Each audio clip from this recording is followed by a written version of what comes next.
We begin this hour in Afghanistan, where a barrage of Taliban mortars landed near Kabul's airport today, hitting a family's home. The fire targeted Defense Secretary James Mattis's plane, touching down for an official visit, according to a Taliban spokesperson.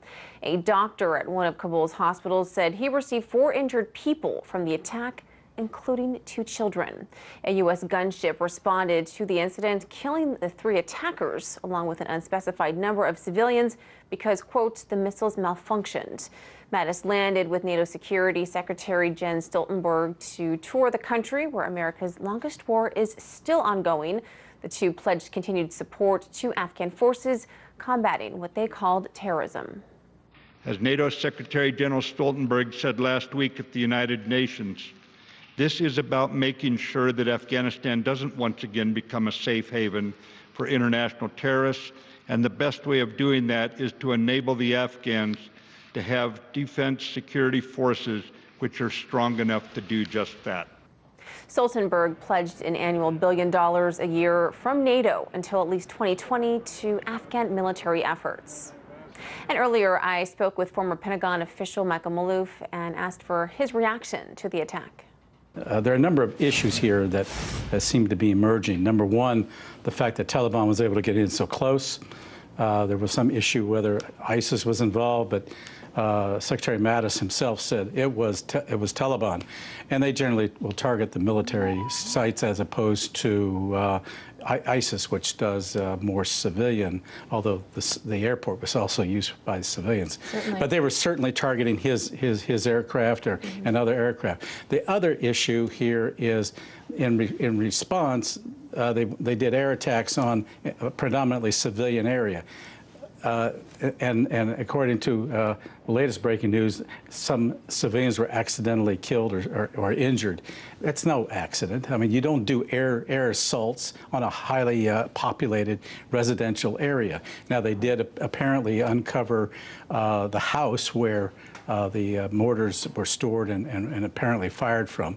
You can pinpoint, if you have the right acoustical equipment, where that shot was coming. But you had something like over 20 mortars, rocket-propelled grenades going off.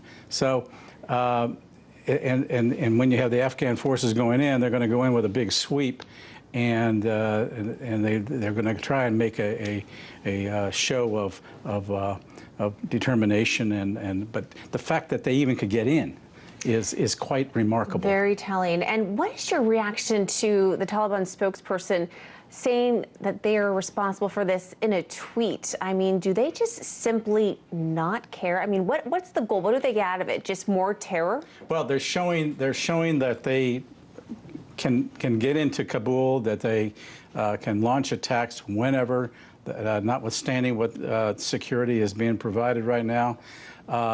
Taliban today controls approximately 45% of all the districts in Afghanistan, as opposed to what we, at the end of 2001, when we basically had them on the run. So they're coming back. They're coming back with a vengeance, and this addresses really the greater policy that the Secretary Mattis was over there to tout. That is, we're going to be doing more training and assisting. We're loosening the rules of engagement, but it doesn't matter how many troops. Today, Taliban occupies more of Afghanistan than when we initially sent them running in 2001. So this is going to be a far more monumental challenge, if you will. And you're not going to do it with just the 8,000 to 10,000 troops, additional troops that you're going to be sending in over time. Very disheartening to hear that we haven't really made progress in that respect. And as you know, this has been one of the longest running wars, some 16 years now. Right. So what's your take on NATO's support until 2020 and then more troops, as we said, assisting the Afghan forces? Well, we'll see what kind of support they get. I know at one point the Germans said they'd had enough. They've never been engaged in they or NATO forces, for that matter, have never been engaged outside of the NATO area. And Afghanistan has been a long, tedious war for them. Their support has been, they've had some troops in much more safe areas. in the past, but that seems to be declining because of the rise of ISIS and Taliban converging in some areas now. So it's, I think the NATO commander is, the NATO leader is now thinking this over, and he's going to probably meet with resistance from some of the NATO countries. They may provide equipment, et cetera, but in terms of troops, and certainly not at the level we have committed. So once again, it becomes an American war. I see. And do you think Afghan units really need the assistance of the U.S.? And I was going to ask you about making progress, but certainly it doesn't sound like we've made much. Well, they need to continue to have that kind of support and that kind of training, because once we recede from it, they don't have that leadership. They need leadership. And the question is not only the training on how to use the equipment and tactics, but also leadership. I tend to doubt that there's been much training in leadership. And even when General Petraeus was over there, he was having difficulties after so many years of not only assisting in a combat role, but also in training and assist. So it's still a challenge today as it was then, and I think it's going to be more so because of the encroachment now of Taliban into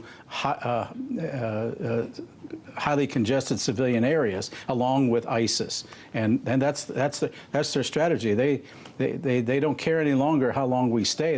They've taken over half the country already, and with the help of ISIS and hitting more civilian targets, it's going to create more chaos than anything. And the government, there is still a question of whether the government can really stay strong and hang in there. Ultimately, as Secretary Mattis said, the solution to Afghanistan is going to be a negotiated settlement. You got to get the other countries in the region, Russia, China, Iran, and even Pakistan involved. Although the Afghan Taliban is a creature of Pakistan, so the question is, what role will they have? Haqqani network is still coming in from Pakistan and hitting U.S. targets. They've always done that. Well, we have to leave it there. Unfortunately, great insight, especially with the leadership roles that we possibly need to look at. Thank you so much. Sure. That's former Pentagon official Michael Maloof.